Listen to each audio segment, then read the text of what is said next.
Yeah, thanks Sorry, for go ahead. giving me the opportunity to speak this morning. I hope you all find this of some interest. You know, these are just some ideas that I've been thinking about for the past couple of years, um, and I really would welcome field feedback at some point on what you all think about this.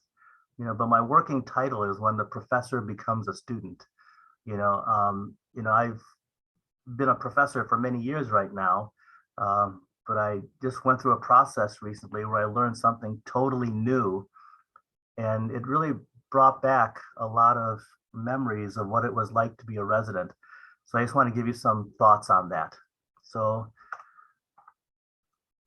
so November 27, 2020 was a very, very special day for me because I had been doing some flight training for the prior year. And I show up at the airport on November 27th, and my instructor and I do a few laps in the pattern. Now, the term pattern means a triangular course over and around a runway that airplanes have to use to organize traffic into the runway. Otherwise, it's a big free for all. And so on this particular morning, we show up and we do a few laps in the pattern, and my instructor says, Rama, now it's time.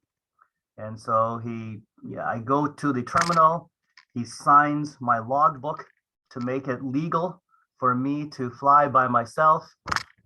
And then I am going to be flying this airplane by myself with nobody else in there but me. And so here I am. At this point, I'm saying a little prayer that I'm able to successfully, take off and do this right.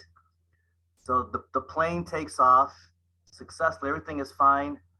And it's around this time that I think to myself, holy crap. I think to myself, holy crap. Now I have to put this airplane back down on the ground. So that was an interesting moment. And then this is me just coming around again, coming in, for the landing.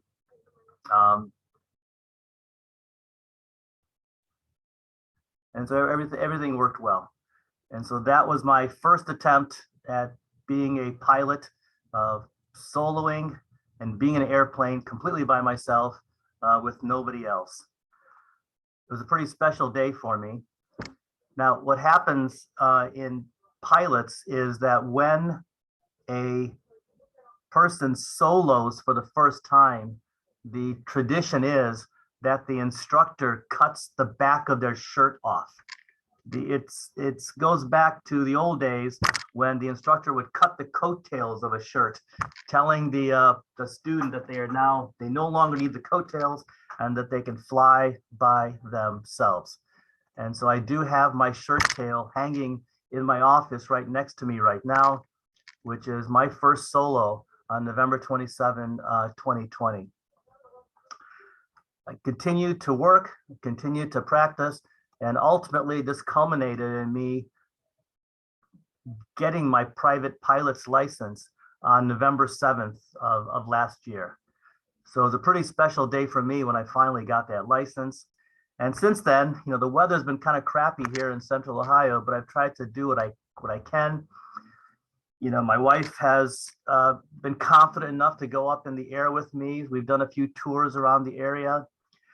The other picture is in a state park south of Cambridge, Ohio. Wolf Run State Park has a airport, Noble County Airport, in the middle of a state park. You can fly there and go camping and whatnot. So this is the kind of fun stuff that I plan to do as time goes by with this pilot's license. But as I went through this whole saga, I couldn't help but remember what it was like to be a resident. And this picture was actually taken in June of 1992. It's hard to think about the fact that I was chief resident at Albany Medical Center 30 years ago this year. And throughout this whole process, I kept thinking to myself that there was a lot of similarities between residency and pilots training, in that when I started my residency, I had zero technical abilities whatsoever, none, zippo, similar to what I just went through, what I went through right now. And it struck me that when I went through this whole pilot's license course, it was the first time that I really was doing something totally new in 30 years. And I found that to be pretty instructive. And I'd like to just talk about some of the things I've learned about learning a new skill based on some of the challenges and difficulties that I had over the past couple of years. Now, there are, some similarities between the two. If you want to become a urologist, you start off with your surgical internship, followed by 2 to 4 years of training. One has to have a written exam. One then has to have an oral exam, and we need to have our boards every 10 years to maintain our certification. If you want to be a private pilot, then there's a minimum of 40 hours of training, although the national average is 65 to 70. Amongst those hours are 10 hours of solo flight, where you are in the plane by yourself, including one flight of greater than 150 nautical miles in duration. There is a written exam, there is an oral exam, and there's even a practical exam. It's interesting, when I was up in Canada, to get your boards up in Canada, there's a practical exam also. We've never had that in the US, but I always thought that it was an interesting concept with the Royal College up in Canada to have a practical exam for physicians also.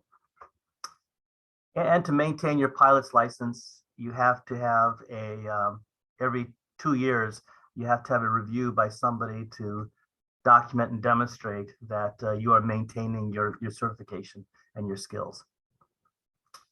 So, whenever I'm interviewing a candidate for our fellowship program, I often will ask them, what exactly, do you want to be?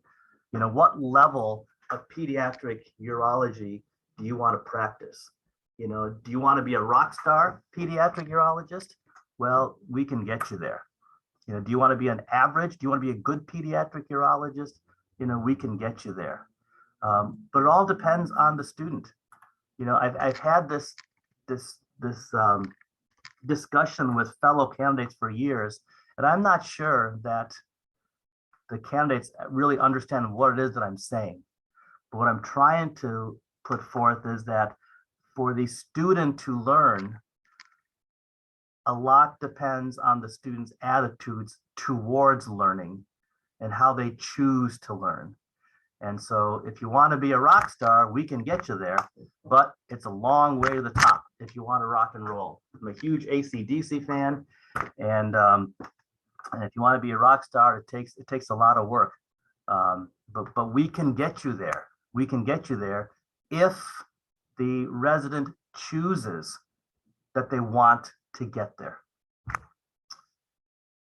So I guess then that's all my introduction stuff. That's all my introduction stuff.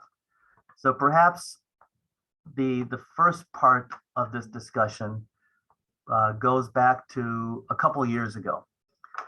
I had decided that I wanted to get this pilot's license back in the fall of 2019. And, my wife and I were flying to India, and this is the flight course. This is a 15-hour nonstop flight, direct nonstop flight between Newark and Bombay. And I drove my wife crazy. I'm not a very good traveling partner to begin with. So I don't sit there and chat the whole time, but I literally was sitting there for most of this flight reading this book, the Pilot's Handbook. It is just a textbook to introduce me to all the concepts that one needs for piloting. That's all I did. And even on weekends and nights, I mean, I drove her crazy because I was sitting there just reading and reading and reading. And there are other books that you have to learn from if you want to get your license, such as the Airplane Flying Handbook, the Pilot's Handbook of Aeronautical Knowledge. My instructor, Ed, tells me that a lot of the students that he sees, that he tries to train, they overemphasize the technical skills of flying, but they don't spend enough time reading, and it just makes it more challenging for them. So the point is that even though we are trying to learn a technical skill, such as surgery, you can't underestimate the importance of reading, because that is the foundation upon which everything is built. And I was thinking back to, when I was a resident way back when, I read a hell of a lot. I had a 5-year program, 1 year of 2 years of surgery and 3 years of urology. But I remember as a first-year intern reading Savison's General Surgery and the Smith Urology Handbook. And I had read through most of Campbell's as a second-year resident, even before starting urology. Now, the point I'm trying to make with this is that the key, I think, to passing in-service tests, board scores, etc., is all based on how much you read. Now, I realize that different people learn in different ways. I'm probably an old school dorky guy who likes reading textbooks. I know that some people are more visual learners. I know there are different ways that people learn, and I respect that and I understand that. But the key thing is that to get the knowledge base that you need for a technical field, reading is the most important. Now, I'm showing this slide right here. I'm a pretty good test taker. I always have been. So on my knowledge exam, I did, relatively well. But, I think I did relatively well on my in-service scores also as a resident, but it's all based on reading. I hear, urology department chairman talking about low board scores on the in-service. I truly believe that those in-service scores are directly related to the amount of time that a resident spends on reading. And my main point is this. I love this graphic because it shows this individual planting the flag of success on a bunch of books, on a bunch of textbooks. I often hear residents when they're coming in for, residency interviews saying, they want to come to a program where they're going to learn everything that they need to know. It ain't going to happen. All right. The point is that a student is never going to learn everything that student needs to know from instructors or from conferences. If I wanted to become a pilot, okay, my instructor was not the person who was going to teach me everything I needed to know to be a pilot. I had to do that on my own with how I was reading. And my instructor is there to answer questions, to clarify, et cetera, et cetera. And so I firmly believe that, that reading is probably an underemphasized aspect of learning a technical skill. Ultimately, we are responsible for our own education. So I think that is an important point to put forth, and it just was brought back to my consciousness, thinking back to what I did as a resident many years ago to what I have to do right now to try to get this pilot's license. Now, if we were non-technical, this would be the end of the talk, we'd be done. But of course, it's much more than that as surgeons, because we do have, technical skills we have to learn. Now, as one is learning, flight training, there are several skills that they have to try to master. It was amazing how hard it was for me to even taxi the airplane. Having an airplane going straight on the ground is challenging as it is, because there's no steering wheel. You have this engine that's turning a propeller, and the torque of that propeller is rotating the plane a different way. And so even taxiing a plane can be very, very challenging. But as you are learning flight training, there are several skills that you have to learn as time goes by. I talked about taxiing. You have to learn how to take off. There's straight and level flight. You have to learn exactly how to climb and descend and turn. We have to learn stalls. You have to learn how to stall the airplane, because you have to be prepared to do that. If it happens when you're flying and the plane stalls, you got to know how to recover. And there are other things called steep turns and S-turns, and one has to learn emergency procedures. There are all sorts of things that you have to learn as you are progressing towards a pilot license, not unlike what it's like as a resident. You start off doing simple, trivial stuff like cystoscopies, stent insertions, stent extractions. Then you might progress to doing scrotal surgery or groin surgery. And then you might progress to doing more complex stuff, such as robotics and maybe major reconstructions, et cetera, et cetera. So there's a stepwise approach to how you learn. Now with flight training, in addition to all these, of course, one of the most important things to learn is how to land the damn airplane, which probably may be the most important thing to learn. Now, as we do all this, as you go through your flight training, ultimately what you're trying to do is you're trying to get to solo. You want to get to the point where you are flying the airplane by yourself. Similar to the good Dr. Taylor Goodstein right here, operating by herself, when she was here, a few months ago. Our goal is to become independent surgeons, where we're confident and we are able to do what we need to do. But how do we get there? It can be a challenge. And getting to solo for me as a pilot was extremely challenging.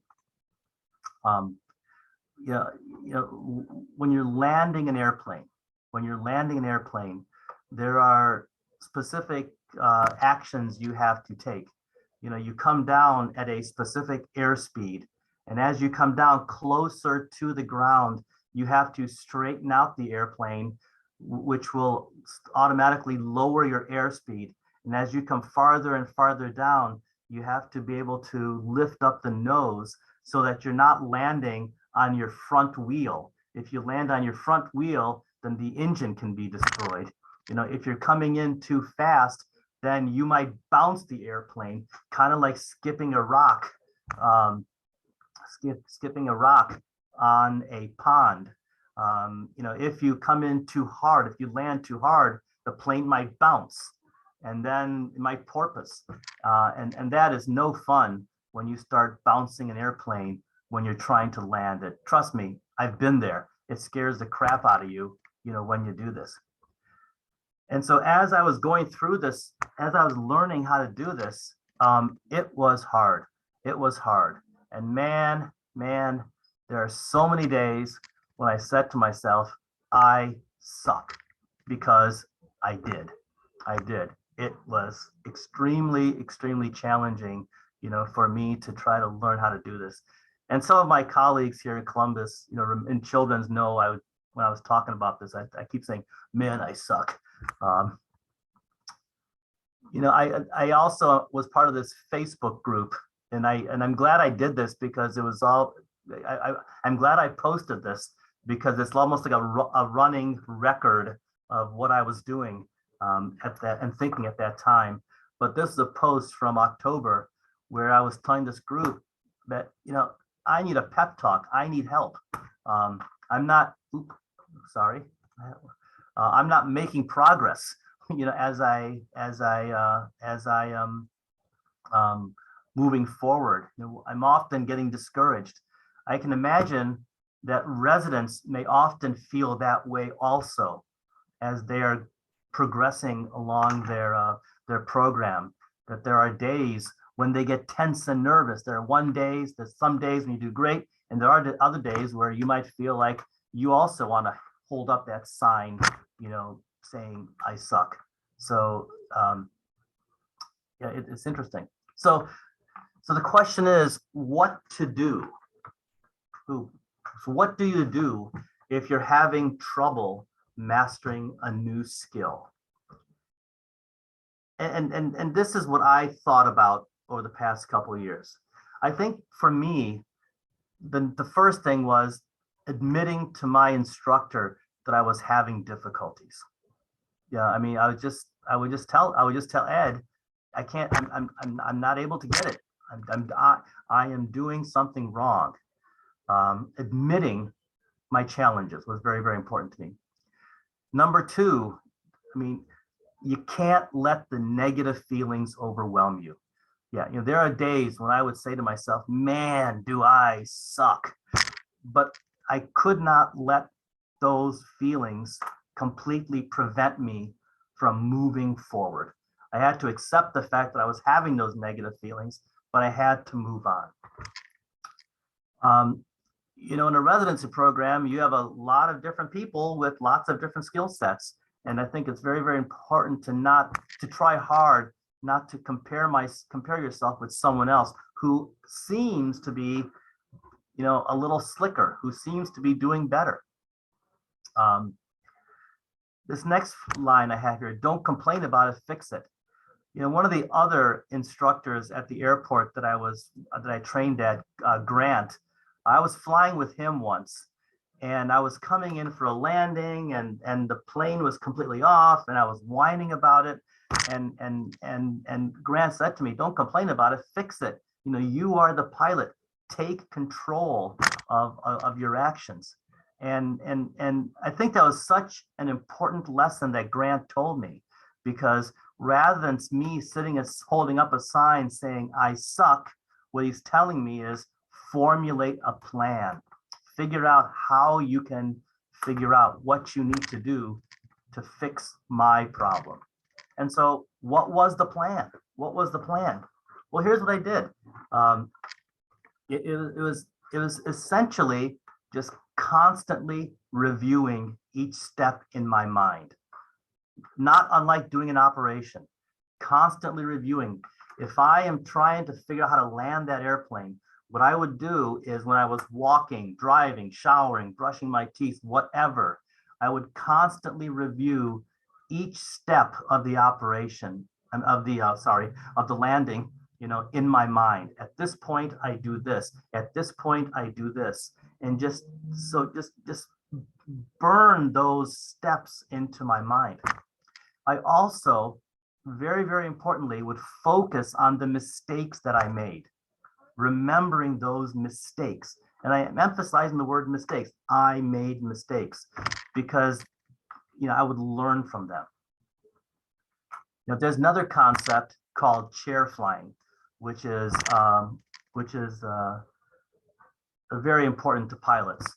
The concept is you can practice flying when you're sitting at home.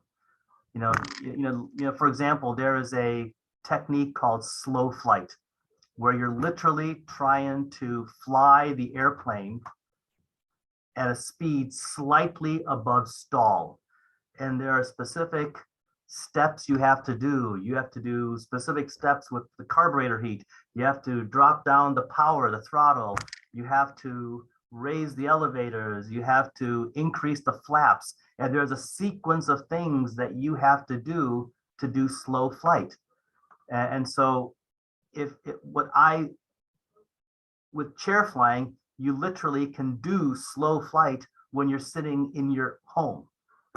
And so I would be landing the airplane while I was sitting at home, while I was thinking in my mind and visualizing what I had to do while moving my hands and completing all those steps. So the concept of chair flying is extremely important. And the same thing applies to surgery.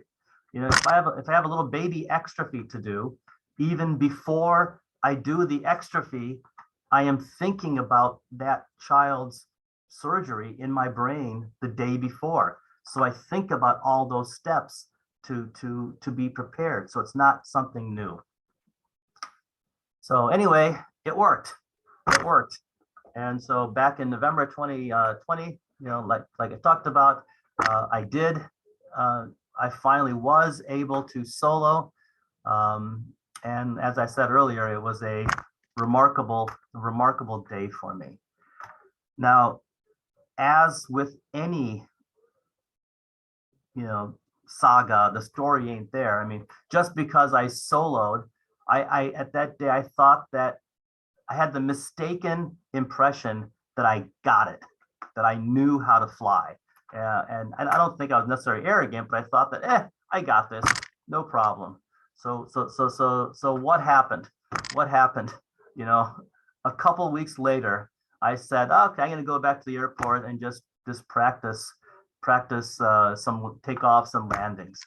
And man, was it awful. Was it awful? You know, everything was off that day. You know, I tried to land and I'm porpoising. Porpoising literally means you're bouncing up and down with the airplane. And if you're not careful, then you can have a prop strike and the propeller hits the runway, the propeller is damaged, the engine's damaged. It's awful. You know, the second attempt, I was too high and too fast. It was not going to safely land. Third time, I bounced so high. And so I said, screw it. I can't do this today. I can't do this today. So I gave up. And so I include this to emphasize the point that as we learn, you know, learning is not a linear progression. You know, it's up and down. There are good days and bad days. And it's very, very important to remember that if you're doing an operation and it kind of sucks that day, yeah, accept it for what it is, but it's not going to be that way always. So you have to forgive yourself when you have one of these bad days, but also think back on what you did wrong. I mean, I know what I did wrong with each of these attempted landings. And so so this being a sucky day for me was a learning experience to me. It was a learning experience to me. So, you know, moving forward, I just kind of tossed this in saying, it's important to have some fun too. You know, even when you're going through residency, yeah, you want to learn how to do all this complex surgical stuff, but it's also important to have fun as you do it. And so this is a Facebook post from me from, you know, last year where, you know, this down here is where the Fairfield Airport is. And I just said, screw it, I'm going to go have some fun. And so I literally took off from Fairfield County Airport. I flew around Buckeye Lake last February. It was a beautiful morning. There was a layer of ice on Buckeye Lake. I flew south. We have a lake house south of Lancaster. I flew over that lake house, and then I came back to Fairfield and did a few practice landings, and it was a great day. And so as we progress through learning whatever it is that we're learning, it's important to have some fun also. If all we focus on is the hard stuff, that's hard. It's hard. You got to have fun doing what we're doing. So that's my point with that. As we continued through this flight training, you know, one of the requirements for getting a pilot's license is doing a 150 nautical mile solo cross country, where you have to take off and land at 3 different airports. And so for me, for my cross country, I flew from Fairfield County Airport to Parkersburg, West Virginia. And then from Parkersburg, West Virginia, flew to Ross County Hospital, Ross County Airport, and then flew back to Fairfield. And that was a phenomenal day because I really felt like a pilot, doing this long distance flight by myself. So that was pretty special. So this says check ride in 6 weeks. The check ride is a term that's used for the pilot examination, which consists of both an oral exam as well as a practical exam. And so, for me, I did my oral exam in September ultimately, and due to weather issues, I was not able to do the practical examination. So I was ready to rock and roll. I thought I had this. I was going to do this. And then wouldn't you know it, epic fail. I failed my license. I failed my exam to get my pilot's license. Jesus Christ. The mistakes that I had made, were the following. I had shared with you all how much difficulty I had learning to land.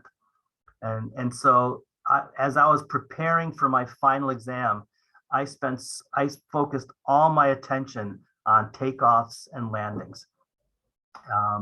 And there's specific, there's specific types of landings you have to do. It's not simply landing the airplane. There's something called a precision landing where you have to pick your spot on the runway and land within 200 feet of that point. That's a bit challenging. There's another type of landing where if you have a short runway, you have to have specific techniques to make sure that you land in that short duration. So anyway, I focused all my attention on takeoffs and landings, and I didn't spend enough time on the other things I had to do. And I failed what were called steep turns. Now, with a steep turn, what that means is you're flying, and then you have to bank one way where your airplane is banked 45 degrees, and you have to do a 360, straighten out, and do a 360 the other way, all the while maintaining altitude. You can't drop or go up or below 100 feet from whatever altitude you're in, and you have to make sure that you're at 45 degrees. And so it can be a bit challenging, and I screwed that up. So yeah, so I failed my exam when I took it. So what did I do? I accepted it, and I practiced. This picture right here is just it's from our aviation apps, which is my nav log, my navigation log. And what all these squiggly lines show is that I took off from Fairfield, went up, northeast of there, and literally just kept doing one after the other steep turns. This particular day, 1, 2, 3, 4, 5, 6, 7, 8 steep turns I just did by myself, just to continue to practice, just to try to make sure that I could do it, And wouldn't you know, it worked. So then finally, back in a couple months ago, 2 years after starting and 120 hours later, I got my pilot's license. And so it all ultimately worked out. It was extremely challenging. It was hard, but I got there. So I guess these are my main points then. These are my main points. What did I learn as becoming a student once again, 30 years after finishing my residency? Number one, failure is a part of learning. I think that is such an incredible point to remember. Failure is a part of learning. But also, after every failure comes a period of tremendous growth. And because for me, every time I screwed up, I had that pity party for a little while. I suck. I had that pity party. But once I got past that pity party, that internal drive kicked in, and the drive to improve increases. And I say, if you have the proper attitude, if you want to be the rock star, that drive has to come in from internally. I think that ego can be the greatest impediment to learning. Now let's get real. All of us, we're surgeons. We have egos. You know, I mean, there's no surgeon who does not have an ego. That does not exist. You know, that being said, if we have too much of an ego, you know, that can be an impediment, because I just said that you have to accept that failure is a part of learning, and you have to really accept the fact that you are going to fail and make mistakes as you are learning this new skill. For me, constantly reviewing mistakes in one's mind. That was so important to me, to just constantly think back, you know, at this point of this flight, you know, I did this wrong. What was I thinking? What didn't I do right? Because by reviewing those mistakes that I made, it prevents me from making them, you know, in the future. The importance of chair flying, learning the steps. That is an incredibly valuable tool for a surgeon, you know, to think in advance what they need to do, and to practice those steps. You know, you don't have to be in an operating room to practice doing surgery, and I'll get to that in a minute. You know, I think the last 2 points are probably the most important. Accept honest criticism, and don't take things personally. You know, if your technique was bad, admit it. You know, when I failed my first pilot's exam, I mean, my examiner told me, your technique was pretty terrible, you know, and he was right. He was honest. It was absolutely true. But I couldn't take that personally, because if I took that personally, then my ego would prevent me from doing what I needed to do to fix the problem. And so it was very, very important for me, as I was learning to fly, to accept honest criticism and admit when I sucked, because there were days when I sucked. And lastly, you know, it's so important to forgive oneself. None of us are perfect. None of us are perfect. You know, learning just takes time. So it's very, very important. If there's a bad day in the operating room, you have to forgive yourself. You know, I remember, you know, when I was a chief resident, you know, I remember one day we were doing a retropubic prostatectomy. Now this is pre-robotic day. This is the old school open, and man, those things bled like stink.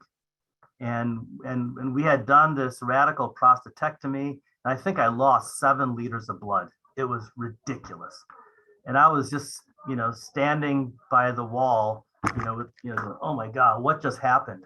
And my oncologist walked by to me and said, Rama, it's time to get back on the horse. And that was such an important lesson for him to give me. Get back on the horse. You know, we move forward. So, you know, in addition to all that, most importantly, it's attitude. It's attitude. You know, I think that as one struggles learning a new skill, as one struggles learning to be a surgeon, learn to be a pilot, you know, one has to have this concept, this inner idea, I can do this, I can do this. That positive attitude is ridiculously important. And then also perseverance. You got to keep pushing. You got to keep pushing. Without that, you know, we won't make any progress. So how does any of this relate to surgical education? Well, first of all, reviewing steps to an operation, either before or after an operation, thinking back on the steps to that procedure, reflecting on what went wrong. And I think that's important, because if I focus on what one did wrong, that'll burn into my memory, and I will remember that. So when I'm at that stage of the operation at another time, I will think back, ooh, that's how I screwed this up that time. That's how I screwed it up that time. So I'm not going to do that this time. That is something I've been doing in surgery for 30 years. Okay. But I really have to do that now, trying to learn how to land the damn airplane. Now, I think practicing outside the operating room is something that I don't think that we necessarily do as often as we should. You know, you can practice a robotic piloplasty as you're driving home from school, from work, as you're sitting there reviewing the steps, as you visualize the anatomy, as you think about what it is you're trying to accomplish. You know, residency is a 5-year program. I say that to emphasize the importance of patience. You know, on a given day, you may have a bad day, but it's a 5-year program for a reason. And lastly, contrary to what some surgeons may say, surgical skill is a learned trait, not a gift from God. You know, nobody is naturally gifted. You know, we work for what we have, for what we accomplish.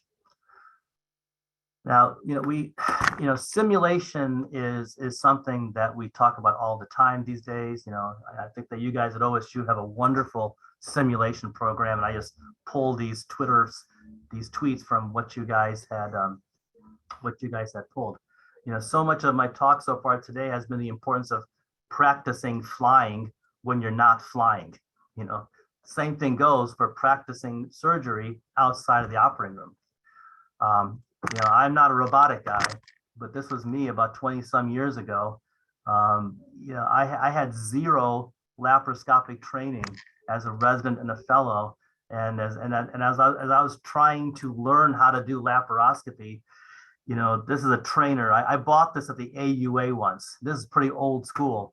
Camcorder connected to a small little TV as the monitor up in you know, one of the bedrooms of my house at that time. So, you know, simulation is very, very important. But simulation is not just for high-tech stuff like minimally invasive surgery. Old school surgical simulation. I cannot tell you how important it is to just sit there and practice tying a knot. All right. I am going to challenge all the junior residents out there right now to learn how to tie a knot before you come to children's. All right. I don't think that is being taught well enough to people, because I am stunned at the fumbling that I see taking place. When I was a medical student, you know, I would steal silk sutures from the operating room, and literally at home, you know, we had a telephone on a bookcase, and whenever I was on the phone, I was just sitting there just tying knots. You know, it's just a very simple way to practice surgical skills, tying knots. You may be wondering what this Folgers can is doing here. Well, the reason for that is this: I threw away my Folgers can last time I moved, but when I was an intern, somebody had taught me that what I should do is get an old coffee can, and then I got some Gore-Tex grafts that were left over from some vascular surgery, and I would practice just suturing these grafts together inside a Folgers can, just to learn how to do surgery in a hole. You know, the point is that you don't have to learn how to operate on a patient. I mean, if it was your family member, would you want that person learning how to suture on you? You want people to learn those basic skills so that when they're doing an operation, you know, it's seamless. It's seamless. So I think that my plea here is for old school surgical simulation. You don't need high-tech stuff to practice basic surgical skills. You can do this at home. And at least this is what I tried to do many years ago when I was an intern. A few more concepts and I'm done. I think that competition can be very healthy for students also. I know that as a resident, Mark Kane, Mark Kane is one of the premier pediatric urologists in the country. Mark and I were co-residents, and we had a very healthy competition as residents between us. If I did something that Mark didn't do, he'd push himself to do that and vice versa. And so we helped push ourselves.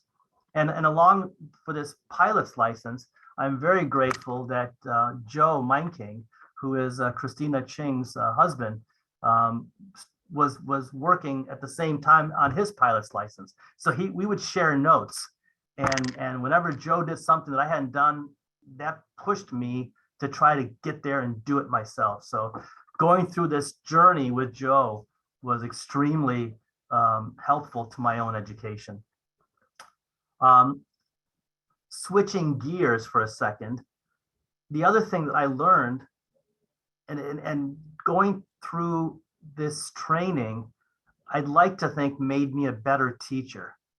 Because if my instructor, Ed, was patient with me as I was trying to land that damn airplane, it just taught me that I needed to learn how to be more patient with my own trainees, as they were struggling with learning technical skills. So I'd like to think that going through a pilot training might have made me a better teacher also. I don't know, that's for you to tell. That's for you to decide, not me. Last few comments. It's often said that when you get your pilot's license, it's a license to learn, because a good pilot is always learning. They're continuing to get better and better and to become safer and safer. And safety is one of the biggest issues that the FAA is pushing. And it's interesting because the same in operating rooms and in surgical areas, we talk about patient safety all the time in operating rooms. I think that it is not stated enough, but humility is so ridiculously important in surgery. Now, Maverick may be a great, a guy like Maverick may be a great character in a movie, but a real life Maverick is probably someone who's either dead or is going to die. People, that's reality. That's reality. Real life Mavericks are dead, or it just, they're not going to make it. That's not what we need, because this is going to happen to real life Mavericks. And what I'm driving at is this. You've often heard about checklists. We often talk about checklists with flight, with airplanes. Well, there is a specific checklist that I want you all to think about that's specific to the pilot, him or herself. It's called the I'm Safe checklist. And this is something that a pilot should really think about before he or she flies. And the I'm Safe checklist says, I stands for illness. Am I sick in any way? M is, are there any medications that may affect my ability for the safe conduct of this flight? S is for stress. Are there personal issues or something that's affecting me and it's causing me extreme stress? A is for alcohol. F is fatigue. Did I get enough sleep? E, am I eating? Am I hungry? Now, of course, residents are always stressed. Residents are always hungry. And I realize that the life of a resident is ridiculously challenging. But the point of this is that we historically in surgery have had this crazy machismo culture that you should be able to do anything at any time, and that exhibiting any of saying that you're suffering or had dealing with any of these issues is looked down upon as being a sign of weakness. What a crock that is. I think that if we really want to improve safety, we also have to start with the surgeon themselves and accept that we are human beings and that we need to be cognizant of that. I mean, how many times did I operate when I had the flu, 103-degree temperature? That's crazy what we do to each other. So I think this I'm Safe checklist is just a very important concept for people to think about, certainly for pilots, but it's also important for trainees and surgeons to think about. Lastly, there's this big push by the FAA to increase pilot safety. And they talk about these hazardous attitudes. There are 5 hazardous attitudes that pilots have to recognize are dangerous. Number 1 is anti-authority or impulsivity, invulnerability, macho, resignation.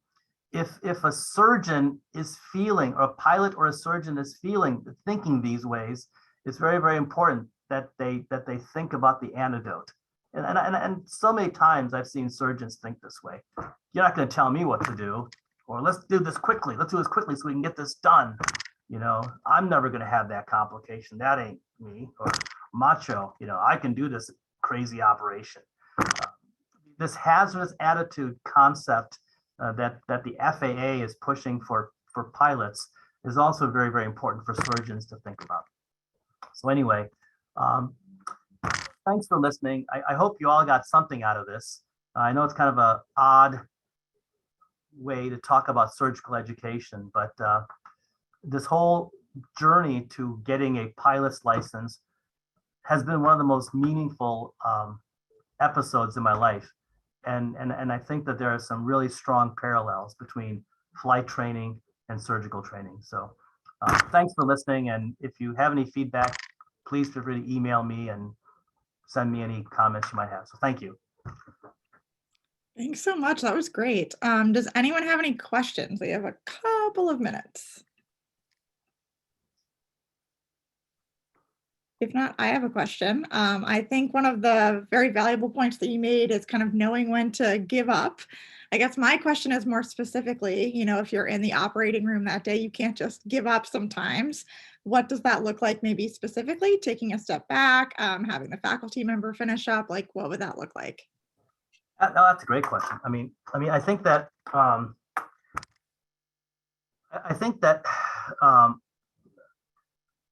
I think number 1, there's got to be a culture. The department has a culture where it's okay to ask for help. That's number 1. You got to have that. Number 2, I know that what I do frequently is take a step back. I know that Mike Ernst, our fellow, is listening on there. He's probably remembers me often saying, I need a mental status break. And you're doing a complex, challenging operation. I will literally walk away from the op and then stand by the corner, for a few minutes just to decompress and just until I get my mind back into where I need to be. I think it can be very hard for a trainee to do that because that may be frowned upon if the culture is malignant. And so that's a challenge, but I think you're raising a very, very good point. And it's a challenge to us faculty to think about that. Yeah, for sure. Yeah, sorry, another question, anyone? Yeah, sorry, I had a question. Dr. J.S. Tyler, thank you so much for the talk. A lot of great parallels, like you said, between surgical training and flight training. And I think, you offer a unique perspective in that you've kind of been through it twice. My initial question in the beginning of your talk was, how many times did you say to yourself, no guts, no glory, while you were flying that, while you were taking off or coming in for a landing?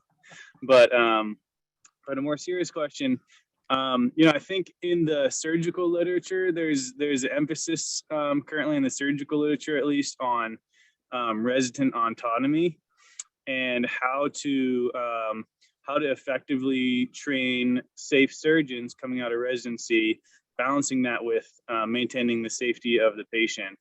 And I was wondering if you could offer any specific insights, given your experience with your flight training, and how that could maybe parallel with your flight instructor. Yeah, that's a great question. I don't know if I necessarily have a great answer for you, but I think that I think that one of the main problems with surgical education is that we have this concept at a fixed time, 5 years.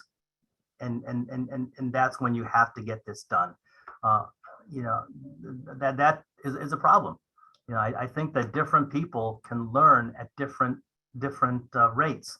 And if person B is taking a little bit longer than person A, it doesn't mean that person B is less of a surgeon than person A. Hell, it took me 120 hours, where the national average is 65. So I think a major problem is the way our system is structured for education, in the first place. And another big issue is all the financial aspects of healthcare. If we want to spend an extra hour on an operation, not only is that an extra cost, but there's also the risks. So I don't have a good answer for you, Tyler, for that. I will say that if a resident, is with me and I know that they have read, I know they're asking me high level questions, I know that they've practiced and their skills are a little bit more advanced because they're practicing outside the operating room, that's going to make it more easy for me to give them autonomy. Does that help a little bit? Yeah, that makes sense. How easy is it? I'm just curious. How easy is it for the flight instructor to take over mid-flight when you're doing a maneuver and you're having trouble with it? Oh, very easy. I mean, they're dual controls in these planes. Okay, cool. All right, any other questions? Hey, Dr. J, this is Daniel. Thank you so much for your talk. Really appreciated that. Question: are you going to go for your instrument rating next? Oh yeah. I mean, it's instrument rating is much more challenging. There's a lot more book work. I made that comment about reading. I'm trying to read the textbooks right now for the instrument rating, and that is even more challenging. So the short answer is yes.